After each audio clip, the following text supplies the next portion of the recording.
Hello అందరికి welcome back to Dolly dumplings. ఇవాళ video వచ్చేసి దేవీ నవరాత్రుల్లో 6వ రోజు అమ్మవారికి నైవేద్యంగా పెట్టే కదంబాన్ని ఎలా చేసుకోవాలో ప్రాసెస్ ఏందో చూసేద్దాము. టేస్ట్ చాలా బాగుంటుందండి. అలాగే ఇది ప్రసాదంగా కాకుండా కూడా లంచ్ బాక్స్ రెసిపీగా కూడా చేసుకోవచ్చు. చాలా సింపుల్గా చేసేసుకోవచ్చు అండి. ఇప్పుడు ఈ ప్రసాదాన్ని ఎలా చేసుకోవాలో ప్రాసెస్ చూసేద్దాము. దీనికోసం ముందుగా పప్పు బియ్యాన్ని ఉడికించుకోవడం కోసం ఒక కుక్కర్ గిన్నెని తీసుకోవాలి. ఇందులో 1 కప్పు బియ్యం అలాగే 1/4 కప్పు కందిపప్పుని వేసుకోవాలి. నేను ఇక్కడ ముగ్గురికి సరిపడా చేస్తున్నానండి.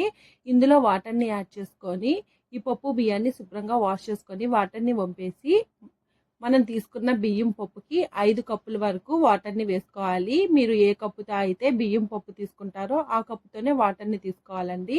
ఇందులోనే 1/2 టేబుల్ స్పూన్ సాల్ట్ అలాగే 1/4 టేబుల్ స్పూన్ పసుపు వేసుకొని ఒకసారి బాగా కలుపుకొని మూత పెట్టి స్టవ్ ఆన్ చేసి స్టవ్ మీద పెట్టి ఒక 5 విజిల్లు వచ్చే వరకు మంటని మీడియం ఫ్లేమ్లో ఉంచి ఉడికించుకోవాలి.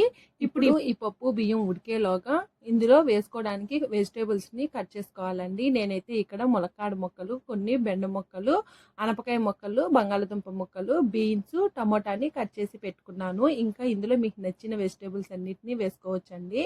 ఇప్పుడు స్టవ్ ఆన్ చేసుకొని కడాయి పెట్టుకొని మనం కట్ చేసి పెట్టుకున్న వెజిటేబుల్స్ని వేసుకోవాలి. ఈ కదంబం రెసిపీలో ఉల్లిపాయలు వేయట్లేదండి. అమ్మవారికి పెడుతున్నాం కదా, ఉల్లిపాయలు వేసుకోకూడదు. ఇలా అన్ని వెజిటేబుల్స్ని వేసుకోవాలి. ఈ వెజిటేబుల్స్ మునిగే వరకు వాటర్ని పోసుకోవాలి. ఇందులోనే 1/2 టేబుల్ స్పూన్ సాల్ట్ అలాగే 1/4 టేబుల్ స్పూన్ వరకు పసుపు వేసుకోవాలి. సాల్ట్ని వేసుకొని ఉడికించుకోవడం వల్ల వెజిటేబుల్స్కి సాల్ట్ బాగా పడుతుందండి. అలాగే ఇందులో మీకు నచ్చినట్లయితేను ఒక 2 టేబుల్ స్పూన్లు పచ్చి బఠానీ వేసుకోవాలి. ఇప్పుడు ఒకసారి బాగా కలుపుకొని మూత పెట్టుకొని మంటని మీడియం ఫ్లేమ్లో ఉంచి ఈ వెజిటేబుల్స్ని ఉడికించుకోవాలండి. ఇంకా ఇందులో క్యారెట్ అలాగే దోసకాయ ముక్కలు, వంకాయ ముక్కలు వేసుకోవచ్చండి. మీకు ఏ వెజిటేబుల్స్ అవైలబుల్గా ఉంటే వాటిని వేసుకోవచ్చు. ఇప్పుడు మరో బౌల్ని తీసుకొని ఒక చిన్న సైజు నిమ్మకాయ అంతా చింతపండుని తీసుకొని ఇందులో కొద్దిగా వాటర్ని వేసుకొని చింతపండుని ఒక 2 నిమిషాల పాటు నానబెట్టుకోవాలి. ఈలోగా వెజిటేబుల్స్ ఉడికాయో లేదో చెక్ చేసుకోవాలి. చూడండి, వెజిటేబుల్స్ ఇక్కడ నాకు ఒక 70% కుక్ అయిపోయిందండి.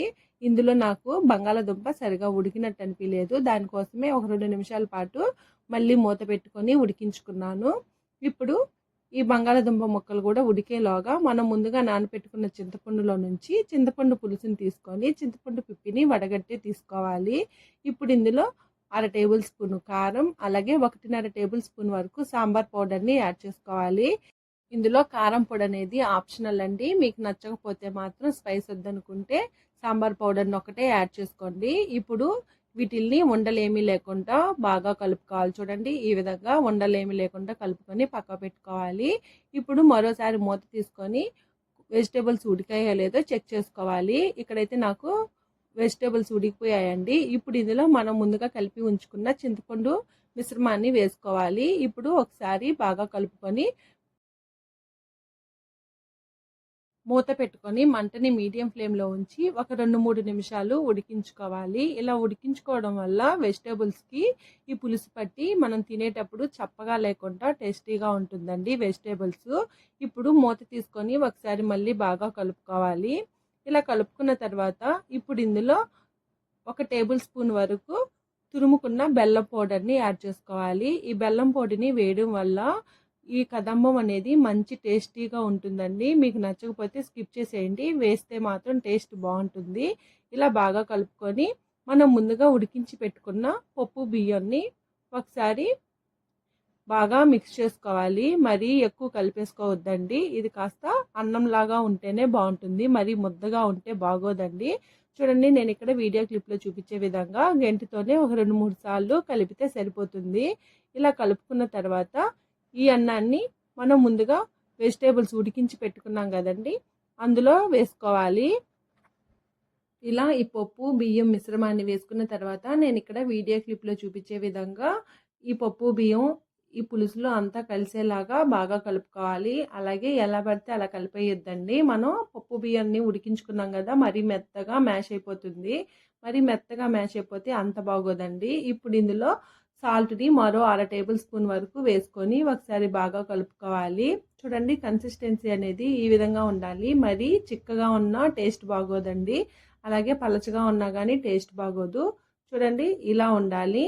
ఇప్పుడు మూత పెట్టి ఒక 2 నిమిషాల పాటు ఉడికించుకోవాలి. 2 నిమిషాల తర్వాత స్టవ్ ఆఫ్ చేసేసి పక్కకు పెట్టుకొని ఇందులో పోపు వేసుకోవడం కోసం ఇదే స్టవ్ మీద మరో కడాయిని పెట్టుకొని ఇందులో 2 టేబుల్ స్పూన్లు ఆయిల్ అలాగే 2 టేబుల్ స్పూన్లు నెయ్యి వేసుకోవాలి. నెయ్యి వేసుకుంటే టేస్ట్ అనేది బాగుంటుందండి. మీకు ఇష్టం లేకపోతే స్కిప్ చేసేయండి.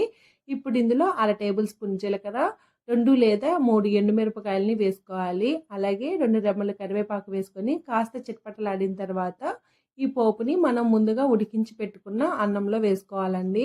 ఇప్పుడు స్టవ్ ఆన్ చేసేసుకొని ఈ అన్నాన్ని బాగా కలుపుకొని ఒక 2 నిమిషాల పాటు ఉడికించుకోవాలి. ఒకవేళ మీకు ఈ కదంబం అనేది గట్టిగా అయిపోయినట్లయితేను కొద్దిగా హాట్ వాటర్ని యాడ్ చేసుకొని సాల్ట్ని అడ్జస్ట్ చేసుకుంటే టేస్ట్ అయితే ఎలాంటి మార్పు ఉండదండి.